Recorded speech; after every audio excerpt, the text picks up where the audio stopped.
We're not going to kiss anyone's butt to play here. We have a beautiful arena. We've got our own plane. And again, you're talking a great hockey market and one of the great cities in the world. So I'm not kissing anyone's behind to play here. That's just not going to happen. He wants out, I'm going to move him. Sedin is not English for punch me or headlock me in a scrum. But our goalie has large pads in a cage. He's clearly distinguishable from the rest of our players. And again, he's the one goalie on the ice that doesn't dive when he gets brushed. As far as Scotty getting fined for pushing a reporter, I'm going to send Scotty a check. I support Scotty fully.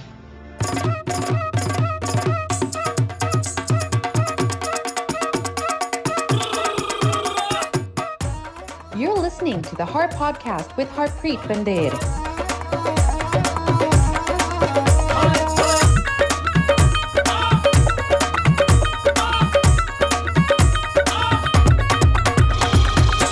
Hello again, everyone. It's Harp Podcast time. My name is Harpreet Pandey. With me is Raja Shergill. This podcast is brought to you by our friends at Seva Wellness Clinic. We have a really special guest for you on our podcast today. He is the president of hockey operations of the Pittsburgh Penguins, Mr. Brian Burke. Brian, thank you for doing this. How are you doing today? I'm good, thank you. Thanks for having me on. Thanks for doing this for us. So you're in Pittsburgh now. How are things in Pittsburgh? The team is doing very well, and how have you settled in the last couple of months in Pittsburgh? Well, every place I've gone to work, I've bought a place within a week after taking the job. So I got to Pittsburgh on a Sunday. I bought a condo on Thursday and then moved in a couple weeks later. So I'm settled there. I'm a Pittsburgher, and it's been a gas. I mean, the team has played so well. The guys work real hard. Coaches have done a good job. So it's been a lot of fun. So the team's doing well, and so how did the opportunity arise, and how much thought went into taking this job with the Penguins and leaving Rogers and Hockey Night in Canada? Well, I was talking to David Morehouse, who's the CEO of the Penguins and a top guy. He's been a friend for a long time. And I was going through different candidates with him, telling him, this guy is good at this guy's good at that, this is this guy's strength. Never dreaming I would be a candidate for any job there. I was just helping them pick the right GM, which I've done with a number of teams, by the way. And that night he was talking to Mario, and Mario said, how come you know so much about all these guys? And he said, well, I've been talking to Brian Burke. And Mario said, Burke? Why aren't we talking to Burke? So next day they offered me the job. I asked to sleep on it because I had committed to Rogers, but I couldn't say no. It was too exciting. Burke, when you left the NHL's executive world, did you think that you would be back? No, I really didn't. I had an opportunity 2.5 years ago. I was offered a president of hockey operations job, and I turned it down because I didn't want to get back into the travel. This job obviously is much closer, and it's the Pittsburgh Penguins. You're talking gold standard here. Since 1979, I think only two teams have won 5 cups, and Pittsburgh's one of them. What's something that's different that Pittsburgh does that no other team does in your short experience in Pittsburgh so far? Well, the facilities are second to none. Every place I've gone, I've had to worry about one facility or another. In Calgary, we needed a new building, and we didn't have a proper practice rink. In Toronto, when I got there, finishing up the new practice rink, and so on. In Vancouver, we never had a practice rink. The one we had, we just kind of used. So I've never gone anywhere where the facilities are top-notch and don't need to be improved or upgraded. So that's one difference. The other difference is the ownership. I mean, you're talking Mario Lemieux and Ron Burke. These are a few limited partners. These guys are top owners, successful businessmen, and the ownership group is the envy of a lot of teams in the NHL. So you got a world-class sports town, the best in America, I think. You got great ownership, you got great facilities, and you got some pretty darn good chess pieces on the board. How well did you know Ron Hextall before taking this job? I studied Ron Hextall. I don't think these young guys know that I've spent my life studying people. And so I didn't know him that well, but I studied how he worked. I studied how he drafted. I'll give you an example. So when most GMs go to a junior game, the game starts at 7. They show up at 6. They have a piece of pizza in the scouts room, say hi to the scouts. and then watch the game. I get there at 5, and I talk to both coaches. So I'll talk to the home coach, then go talk to the visiting coach for 15 minutes, or even sometimes I'll get there at 4:30. Spend a half hour with each coach. Who's playing well? Who should I be watching? And the whole time you're studying that coach is a guy maybe you could hire down the road. So I've made a life science of studying people, and so I studied Hexie and watched him carefully and really admired how he did things. Brian Burke, our guest here on the Harp Podcast, the president of hockey operations of the Pittsburgh Penguins. Brian, I wonder where that comes from. Where did you learn to, really get a gauge of people just by studying them? I know you had a great relationship with Lou Lamoriello in your younger days, and you talk about that on your book, Burke's Law, and we'll get into that as well. But where does that come from?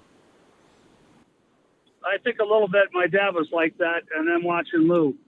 Lou studies everybody. Lou figures everybody out. And to me, that's a knack. And when you go to hire someone, you've got to assume someone on your staff is going to get hit by a bus one day.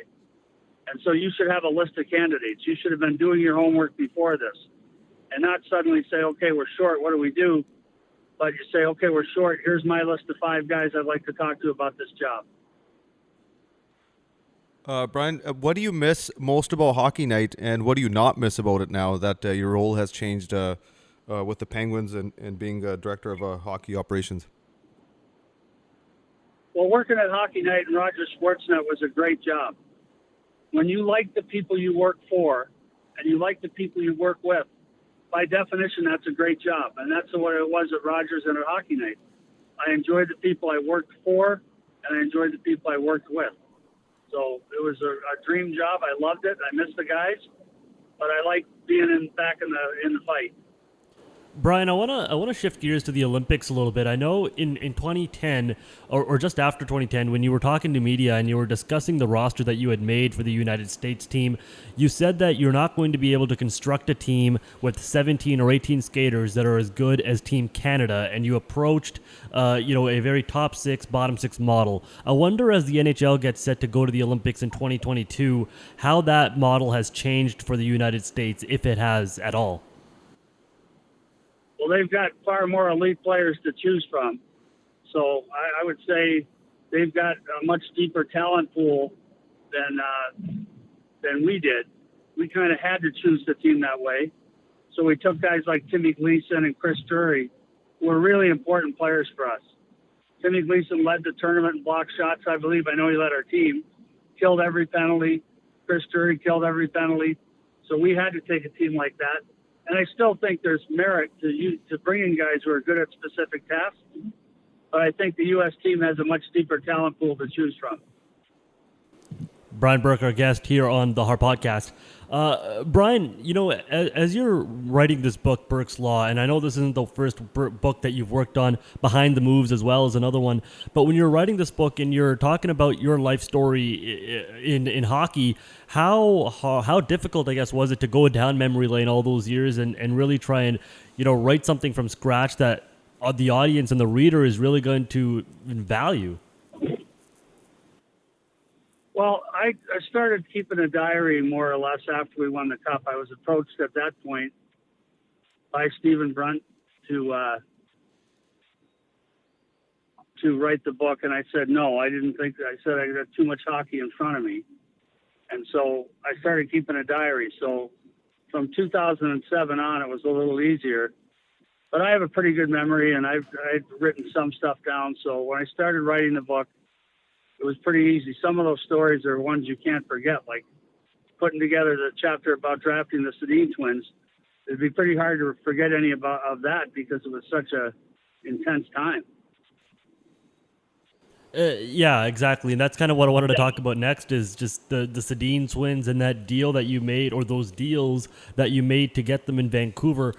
You talked about, how that draft, it wasn't obviously that strong of a draft, and you were thinking about trading the picks, and Vancouver wouldn't have ended up with Daniel and Henrik. But when you went to the World Championships and you saw them play, and that really changed your perspective, I wonder how often that happens where a general manager is going to go to a tournament and see a star player or players and really say, okay, those are the guys that we need just based off of one tournament. Well, I think there's a real risk in doing that because your scouts watch these guys all year. They see the whole movie. And if you go in for one weekend and watch a guy and he scores 3 goals, you're looking at a snapshot. So disregarding a body of work on a scouted player is dangerous. But Thomas Gradin, our Swedish scout in Vancouver at the time, he believed in these guys from the very beginning of the year. So it wasn't a case of just me saying, okay, Brian Burke's going to rule on this. We're taking those 2. It was more, okay, I see it now. I see what you've been talking about all year, Thomas. So to me, it was kind of confirmed what he had been saying all year is these kids are going to be special players, and they were. Brian, there was a period of time a lot of folks in Vancouver, media and fans alike, thought that the Sedins weren't going to pan out to what they wound up being. Nobody expected, well, not nobody, but a lot of folks didn't expect them to be top players in the league, finishing top and scoring. So at what point did you feel like it was possible for these guys to be, finishing top in franchise scoring? Well, they did most of their great work long after I was gone. So their first couple of years, they scuffled a bit. But the great work they did was after I left, and they dogged me wherever I went. They seemed to play well against my next team. So I remember one night they came into Toronto, and I think they had 7 points between them. And I saw them after the game, and I'm like, really? After all I've done for you, this is how you treat me? And so they did most of their great work after I was gone, but you could see it coming. Brian Burke, our guest. They're great players, and they're great players, and they're even greater people. They're just perfect human beings. Brian, I know on Tim and Sid, when they were having the retirement ceremony, you joked that you thought you drafted them in the wrong order. I wonder what about Henrik Sedin that you think makes him an all-around terrific player? Well, the difference between Hank and Danny is that Hank could play with anybody. And Danny really had trouble playing with anyone but Hank. So I think Hank was a more versatile player and a better all-around player. Danny was a special player too, obviously. But I think Hank was the better overall player, more versatile, could play with more people. And I think that's the reason I drafted him in the wrong sequence. It wasn't a glaring error. It wasn't like, oh, my God, what was I thinking? But it was a small differential that I think is important. Was that talked about, like specifically that we're going to take Daniel and Henrik Sedin instead of Henrik and Daniel, or did it really matter? Like how much thought went into that? Because you were picking them at the exact same time. Yeah, we had Danny rated ahead because he was a better goal scorer. Okay. And so, and almost every team did have Danny rated ahead of Hank. So we weren't off the wall on that or off the chart on that. That's the way most teams had them.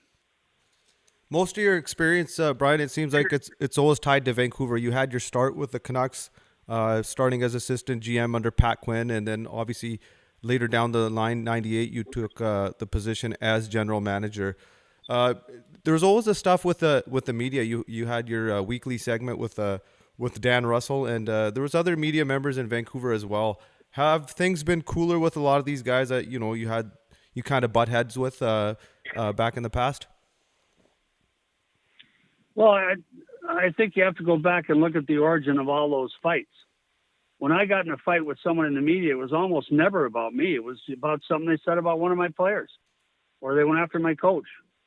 So 9 fights out of 10, I don't really care what the media think of me. I don't really care what they write. The number of people that I really care about their opinion is quite small. And so if someone wrote, Brian Burke made a bad trade, well, first off, I did make some bad trades. So if it was a bad trade or the team's playing poorly and the media says the team's playing poorly, I'm stuck with that. I got to live with that. But when I got outraged was when they went after one of my players or my coach. Very seldom did it involve me. There's not a whole lot of general managers or executives in the league that are, as in front of the media, I guess, as you are. I remember an interview on Sportsnet 590 The Fan when you were the general manager of the Toronto Maple Leafs, and you were just in the studio and happened to do an impromptu interview. Describe your relationship with the media in markets that you've been in, because you've been in a really, hockey craze markets over your career. Yeah, well, working in Canada, I worked in Canada every chance I got. And I view Pittsburgh as a similar thing where hockey is really important. And the beauty of working in a Canadian market is that you have a platform.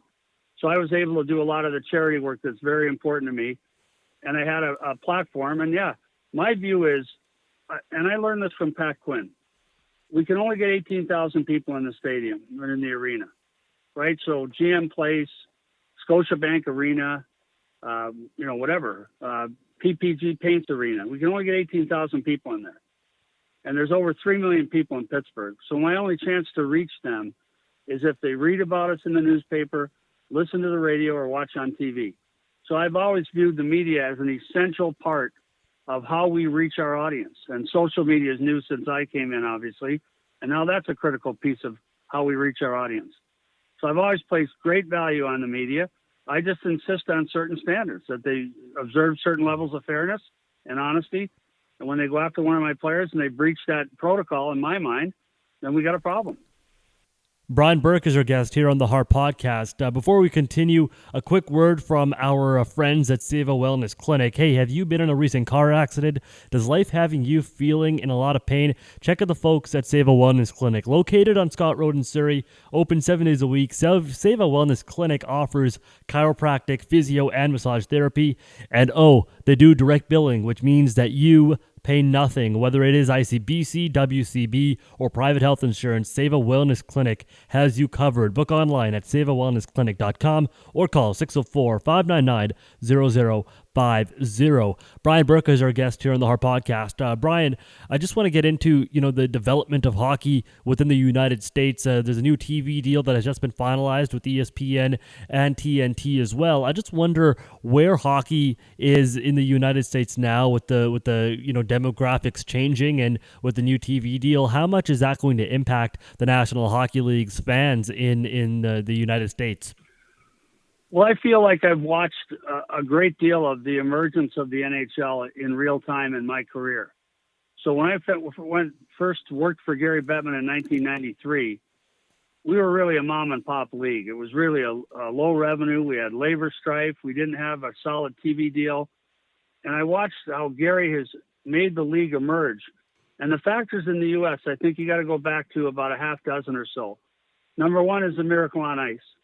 That got a lot of people focused on hockey in the U.S. And if you look at that Olympic team in 1980, those players were all from little pockets that played hockey in the U.S., like Minnesota and Detroit and upstate New York and Rhode Island, Massachusetts. That was about it.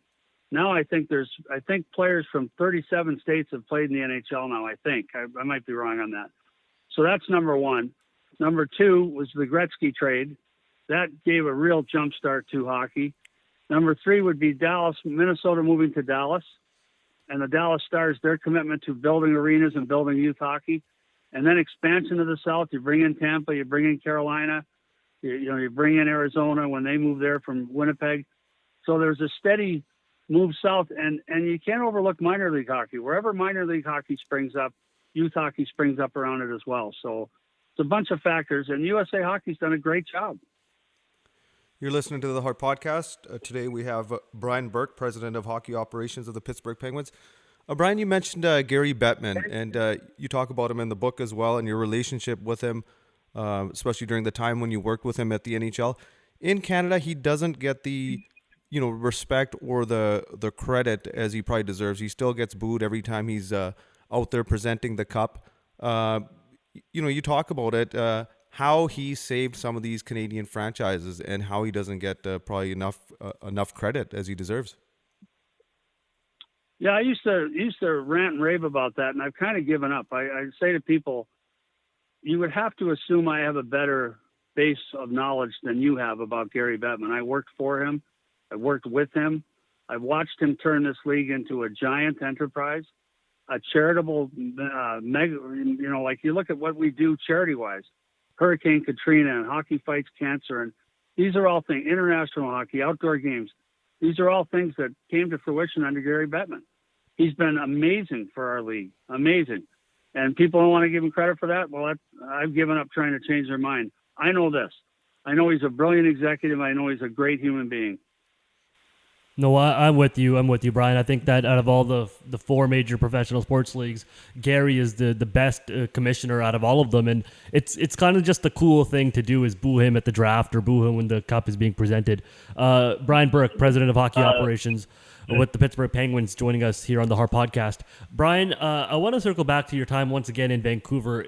You had a really good hockey teams in the early 2000s there, but one thing that was missing was obviously that goaltending.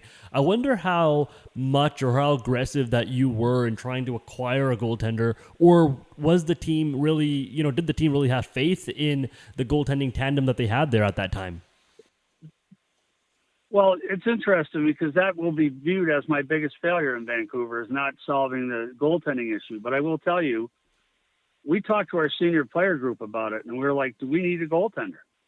And they're all like, no, Danny Cloutier is the right guy. We can win a cup with him. And I still believe that. The problem was Klutz got hurt every year in mid-February, late February, and was always struggling when he came back for the playoffs. So he never really got to play at his full potential. So we never got to see what he could do in that scenario, in a playoff scenario, fully healthy and battling back. He was always coming back. So, it'll go down as my biggest failure, but I believe in Dan Cloutier, and I still think, and I remember talking to Marcus Naslund about it. I said, I know he's all your buddy, but do I need a goaltender? And they're like, no, we share your view. We believe in this guy. So then Dave Nonis went and got Luongo, and then he got replaced, and they went to the finals. So, yeah, that was a good team. That was a fun team. That was a fun team to watch. That was a tough team. It was highly skilled. And then when you see the Twins come in and you get a legitimate second line, that was a fun team and a good group of guys. It was, and the fans started coming back to the building after 3 or 4 dismal years in Vancouver, and that was definitely the turning point. Brian, in your opinion, what is the most entertaining era? As a fan, just looking at the game, it's evolved, it's changed definitely. But what is the best era for you of NHL hockey? Well, I'm not one of these dinosaurs that say back when we played this and did that. I think the hockey player that we have today would have torn up the National Hockey League in any other era. I think that the hockey we're playing right now is just exceptional. The skill level of these kids we're getting out of junior and college, their hockey IQ, their work ethic. I think the hockey right now is fantastic. Brian, first chapter of the book, first story of the book, you're talking about winning that Stanley Cup championship in Anaheim and how you're going in and the security guard doesn't really, know who you are necessarily. And then you say, you know what, I'm going to win the fucking cup tonight. And you do that. And how, the emotion obviously of winning a cup for you personally is obviously great, but when you get to share that with an entire city and a city that isn't necessarily known for its hockey fandom, how different was that to really experience it in Anaheim, where you know that the growth of the game has just expedited so much simply because of this win? Yeah, I think sometimes a Stanley Cup win in one market is critical. And I think that Stanley Cup win in 2007 was critical for hockey in Southern California. They've never looked back now. They've got the Junior Ducks organization. They've got the Junior Kings organization. They're producing players at a regular clip for Division I colleges and junior. They're producing NHL players. I think it changed the landscape forever. And then LA did us one better and won 2 cups. So that Southern California hockey is alive and well thanks to the Ducks and then the Kings. Is it as an executive, I wonder how you view this, because expansion obviously overall I think is a good thing, but when certain teams in southern United States aren't doing as well, or even in the desert in Arizona aren't doing as well, how do executives view that? I mean, I know that obviously the game is growing and we wouldn't have a player like Austin Matthews in the league if it wasn't for the Coyotes, but overall, just when you see teams that might not be doing well from a financial point of view, I wonder what the viewpoint is from executives around the NHL. Well, there's a couple things. One is you look at the size of the market. So Arizona actually has improved as a team. They're flirting with a playoff berth this year. And that's a 5 million person market. That's a huge market that we want to keep for TV reasons and other reasons. So that's number one. You got to focus on the other goals the league has, which would be to retain markets that size. The second part that people don't realize is, as part of the salary cap, the league put in very extensive revenue sharing. So those teams aren't losing $50-60 million. They're losing less than half that because the teams that make money have to share it with the teams that don't. So that was a really smart thing that Gary put in, and the Players Association was smart to insist on it. But things aren't as bleak in those markets as you think. I think my last year in Calgary, the bottom 5 revenue share teams, I believe, got $25 million US each. And that's on top of their league revenues from broadcasting and licensing and so on. So it's about a $40 million swing. Brian, we got Seattle coming in next year, and that brings the total to 32 for NHL teams. If Brian Burke's running the NHL, where would you put the cap on the teams? Would you go further into expansions, or would you just cap it at 32? I'm happy, very happy at 32. Brian, where does the another team in Canada, where does that fit in? Is there a potential spot? I know Quebec City, obviously the fans there really want one, but is there a scenario that makes sense for the National Hockey League in your eyes? I can't see it. No, I know they say that Quebec City wants a team back, but they had a team. And you remember the corporate base in Quebec City, where your prime real estate is your suites, your club seats. That's where you make your money, your lower bowl. And I just don't see the corporate base being there. Now that's the league's, now I work for a team. I can say that stuff on TV, but now I work for a team. That's for the league to say. But from having lived in Toronto, I can't see another Canadian scenario. And my personal view is that 32 teams is plenty. Couple of more minutes here with Brian Burke, the president of hockey operations of the Pittsburgh Penguins. Brian, you've been in a market in Toronto where you had the Raptors, and you've obviously been in Vancouver where you had the Grizzlies as well for a little while.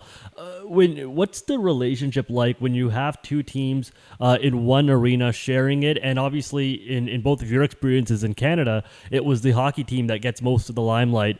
But now that the demographic is changing a little bit, what's the relationship like between teams and even the players as they're sort of playing in the same building, and teams and fans are clamoring to one team maybe more than the other?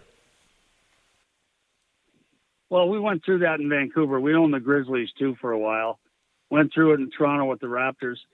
There's plenty of room for two successful teams. I look at the great job Masai Ujiri has done with the Raptors, and they've got a rabid, strong fan base. It's a different fan base than the Leafs. There's room in a 5 million person market, the greater Toronto area. There's room for both teams to do well. The book is called Burke's Law, A Life in Hockey, and we've discussed the book and all things in hockey today with Brian Burke. Brian, I really want to thank you for your time and doing this with us, and best of luck with the Penguins. Go get that cup.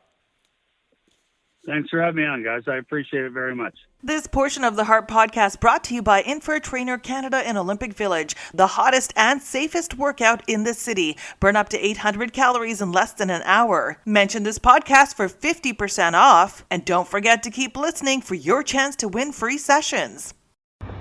Detroit has 12 captains and assistants to speak to the officials. We find that unusual. Most teams have only 2 or 3. It's amazing to me the number of players that are permitted to protest calls in Detroit uniforms. I want to point out to the officials that Todd Bertuzzi does not play for Detroit. It just looks like that because he's wearing 2 or 3 red sweaters all the time.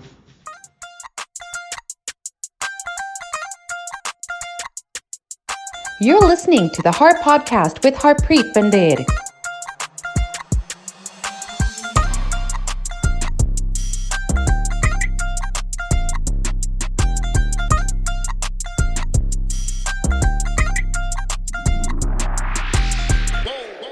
You're tuned into the Harp Podcast.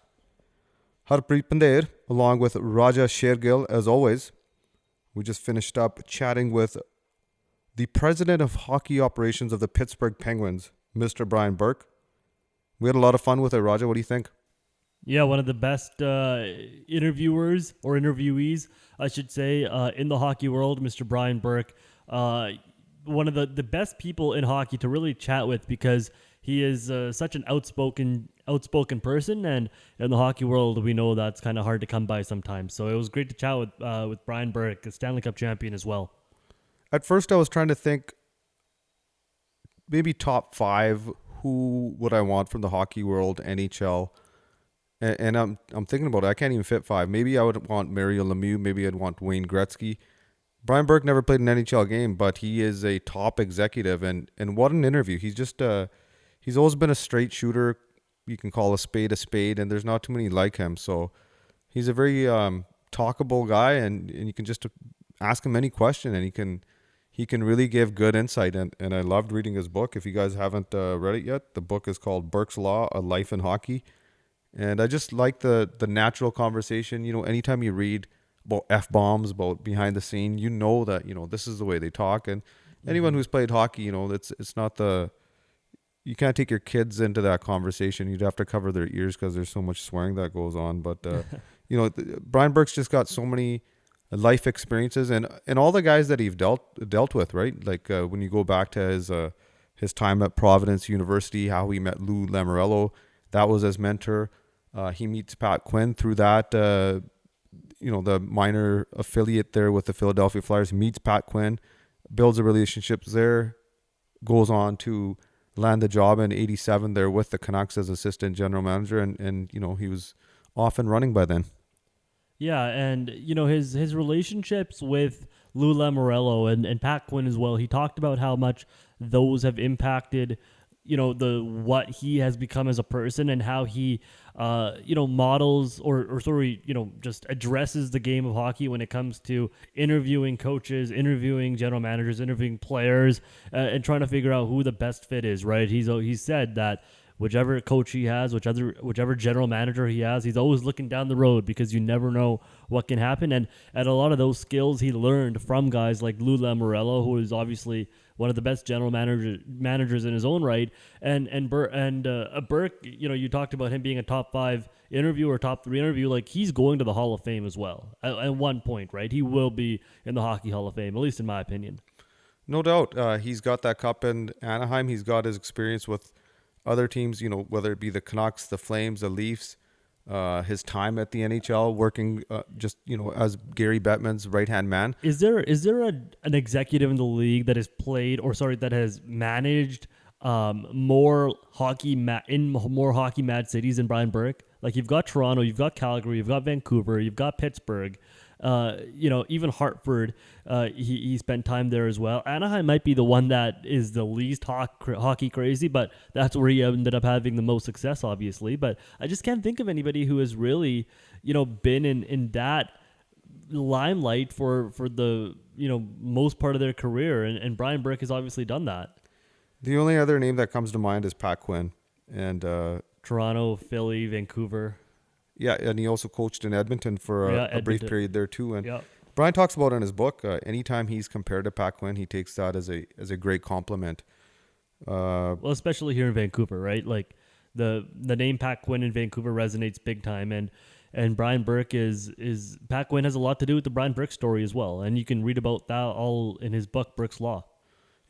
Burke wasn't with the Canucks in '94, but he is the one who was working with the NHL, and he was presenting the Canucks with the Campbell Conference Trophy there when he passed it off to Trevor Linden, and Linden picks it up and the lid falls off, and everyone remembers that. But, with Brian taking the job in Pittsburgh, Raja, he didn't take it. I'm getting the feeling he must have had this offer from other teams. And for him to take it from Pittsburgh, he knows that it's a gold standard, and he talks about that too. And I've had my experience with the Pittsburgh Penguins too, and they are first class, A-class organization. So yeah, he took it for the right reasons, and he mentions it, like Mario Lemieux. There is a standard there. There's a dynasty there. For a city that's only got 3 million people, they fill the rink every night, and Pittsburgh's just an amazing sports town. I mean, they got the Steelers, they got the Penguins. They're a small market team if you compare them to the rest of the American cities with major league sports. Especially with Philly just right there in that same state as well, right? But Pittsburgh, in at least hockey, has obviously had the success as of late, for sure, when it comes to the Penguins and the Flyers rivalry. But you're right, like, with Burke and him, being all over the place when it comes to hockey, he talked about the fact that like he was happy working at Rogers Sportsnet and Hockey Night in Canada, but he, and he had offers as a president of other jobs as well. But again, the ownership aspect and just that gold standard, the championship caliber aspect of, going to Pittsburgh and knowing that you have Evgeny Malkin, you've got Sidney Crosby there as well, and obviously Chris Letang is the three pillars that you're really building around.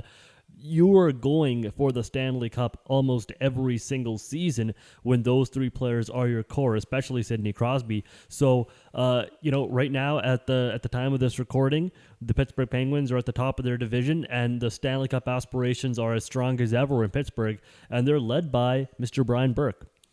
Whether he's at this position for 5 years or 10 years, I really hope he gets a cup. I think he really deserves it. He's done a lot for hockey. He's